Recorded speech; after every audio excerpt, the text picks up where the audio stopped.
Giant meteorite is heading towards the planet and lands in the nearby forest, causing a large explosion as it begins to glow red.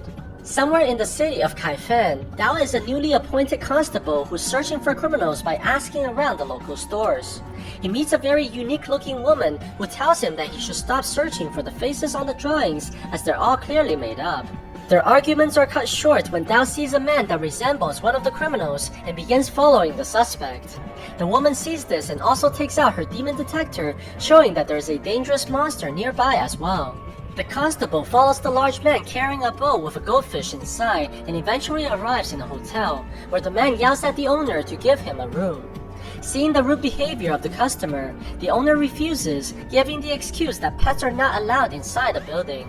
The large man becomes furious and threatens that he'll eat the pet, but the hotel owner laughs, not caring about the man's actions. Suddenly, the goldfish inside the container grows into a giant monster and proceeds to devour the large man, while everyone runs and screams in fear. Before the demon can swallow the owner, Dao rushes to attack the creature, but the fish monster knocks him backwards with incredible strength. The woman from before is here as well, and she throws a table at the creature, trapping it under as she tries to contain it. The giant fish quickly breaks free and rips through the furniture, as it grows even bigger than before. It charges towards the woman and tries to eat her, but she grabs the creature's tongue and kicks it in the face, throwing it all the way into the second floor. The monster tries to run away by climbing on the roof, while Dao chases the fish closely behind. The woman transforms into a piece of clothing and levitates in the air, chasing after the monster as well. She eventually lands back on the ground, turning into a monk and follows the monster's trail using her detector. The magical device leads her into a brothel, where she also finds the police officer looking for the creature. The woman reveals her true identity, known as Dragonfly, and tells the constable to go home, as the demon is clearly too much for him. Dao refuses to listen and rushes upstairs into the second floor, but only finds the working girl that he frequents often, and no signs of anything else. Dragonfly follows behind quickly and arrives in the room, but she immediately notices that something is not right as she stares into the painting on the wall. The fish in the drawing with 3 eyes begins moving and turns into the monster. A dragonfly manages to capture the demon using her magical net that prevents the creature from growing larger. The woman then erases the police officer's memories, putting him back to where he was in the morning.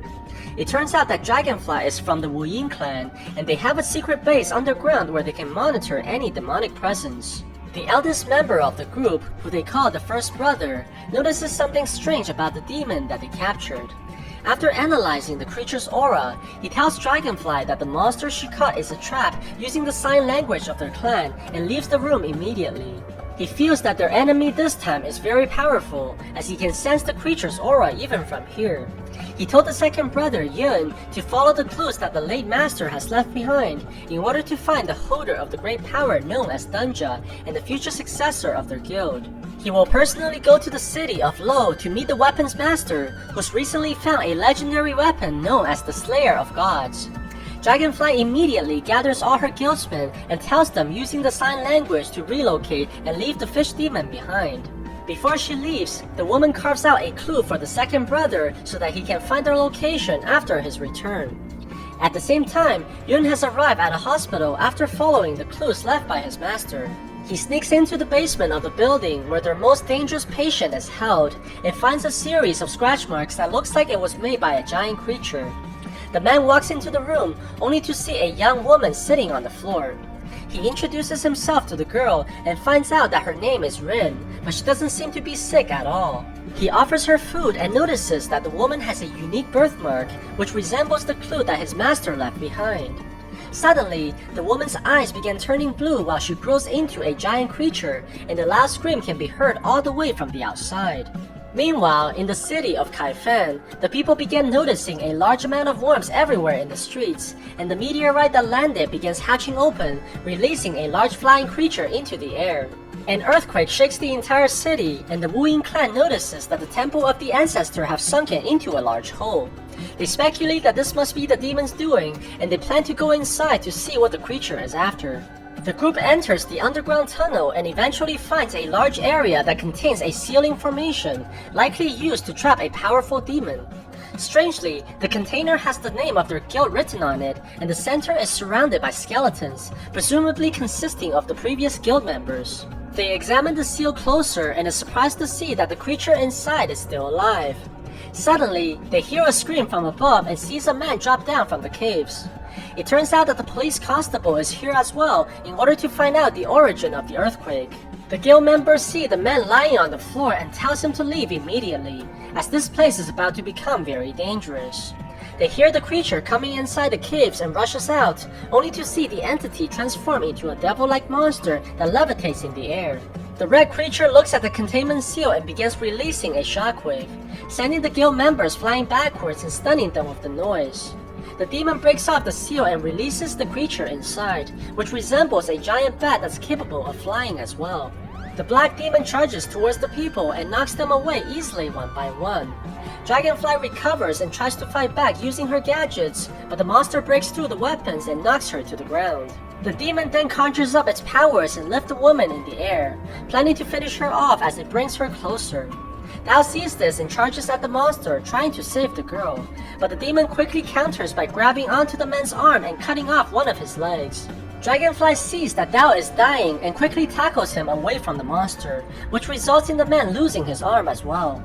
Realizing that there's no way they can win, the guild members throw bombs at the caves and takes the opportunity to escape into the waters.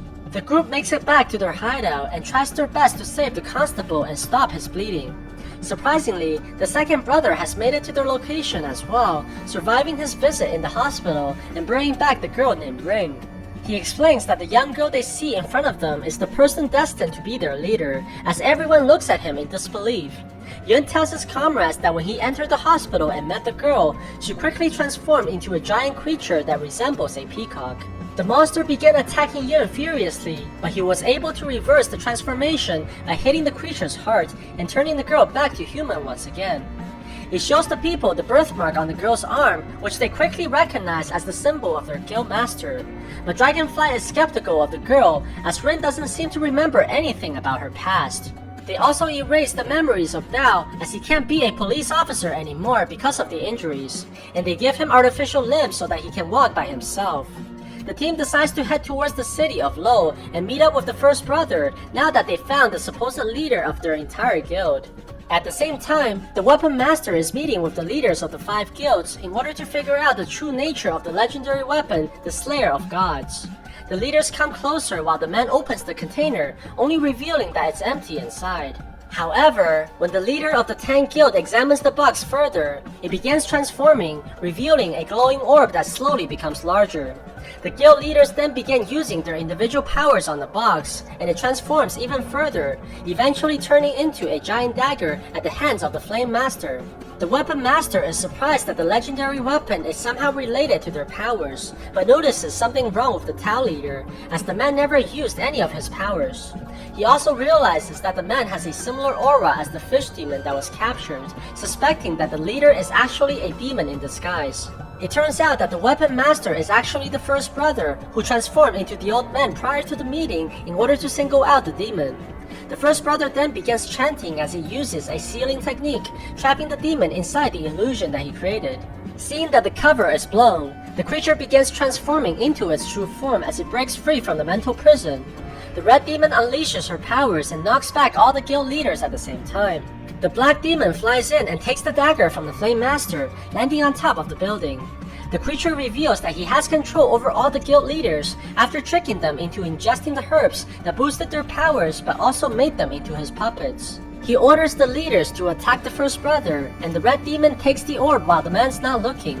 The clan leaders began using their individual powers and blasting the first brother with devastating attacks one after the other, forcing the man to retreat onto the statue.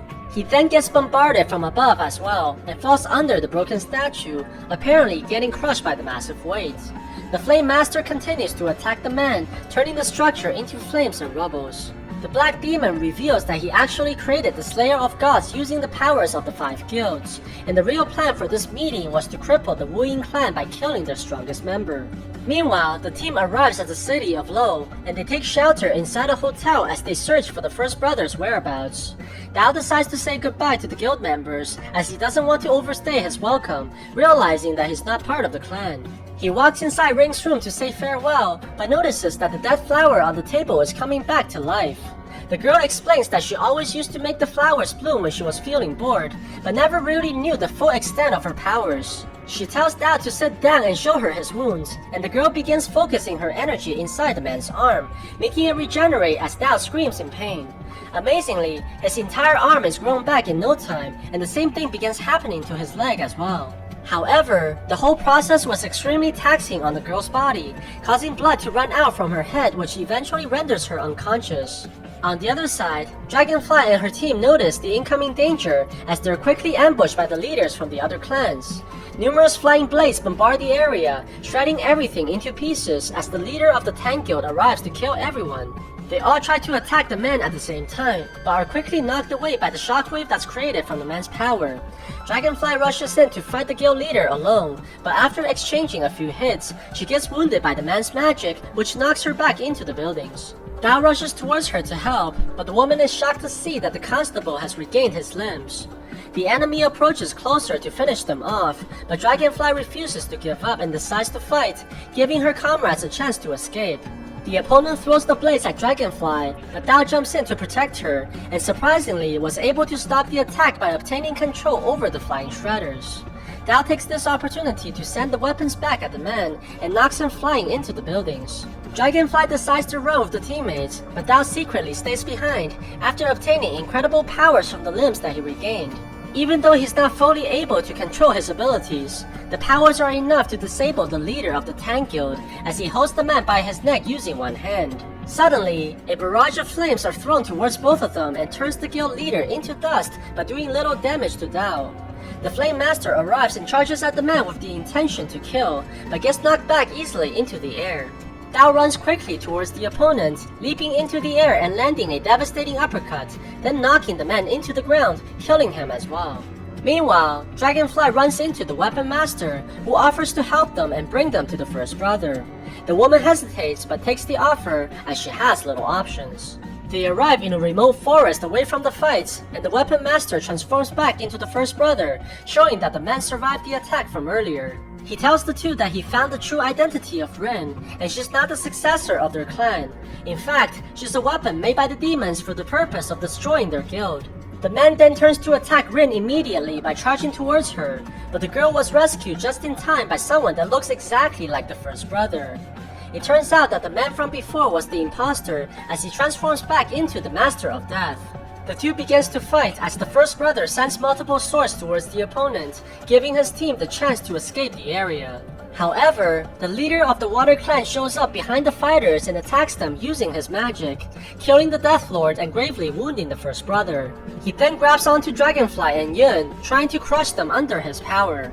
Rin sees that her friends are about to be killed and screams in rage, releasing her powers and impaling the Water Lord using his own attacks. The girl manages to save everyone as they drop to the ground. When Yun finally wakes up, he runs towards Ring and sees that she's close to dying after using all her powers. The girl grabs onto the second brother, and the man begins seeing a vision from their previous master. The spirit tells Yun that the girl is the true successor of the guild and the holder of Dunjia's great power. She's destined to be the savior of the human race and the one who's going to destroy the alien monsters. But Yun wonders how that's possible as he sees the girl take her last breath. The group buries the girl, and the First Brother tells his comrades that Rin gave them her powers before her death. They have to use this ability to destroy the demons and save humanity. Sometimes later, the Red Demon begins noticing something in the sky as a giant rock flies towards them, which knocks the Black Demon onto the ground. The team prepares to fight as they levitate in the air, but the creature breaks free from the boulder and flies towards Dao. The two clashes in the air repeatedly, but the demon is clearly no match for the man and gets punched through the air and crash lands on the ground. The red demon charges towards Dragonfly, attacking with her claws and wings, but the strikes are easily evaded and the woman counters with a kick that sends the creature flying downwards as well. Seeing that they're clearly no match for the power of Dunjia, the red demon takes out the Slayer of Gods and shoots numerous bombs at Dragonfly while Yun tries to protect the woman by blocking the attack. However, before the explosions can reach the people, the flow of time is slowed down and the Peacock Demon flies into the sky from the graveyard. She charges towards the Red Demon and takes away all the bombs into the air, but the creature flies after the Peacock and traps her using the tentacles. The Red Demon then shoots at the Peacock using the Slayer of Gods. while the black demon flies to attack from the opposite direction as well. In the last moment, the giant bird manages to break free, causing the bombs to hit the black demon and kills it in the process. The red demon gets knocked away by the shockwave, but the peacock grabs onto her and throws her into the bombs, causing a chain reaction of explosions which kills the creature as a result. Ring flies out from the flames towards her comrades, and the people are shocked to see that their friend is alive, as they all finally embrace together once again. So what do you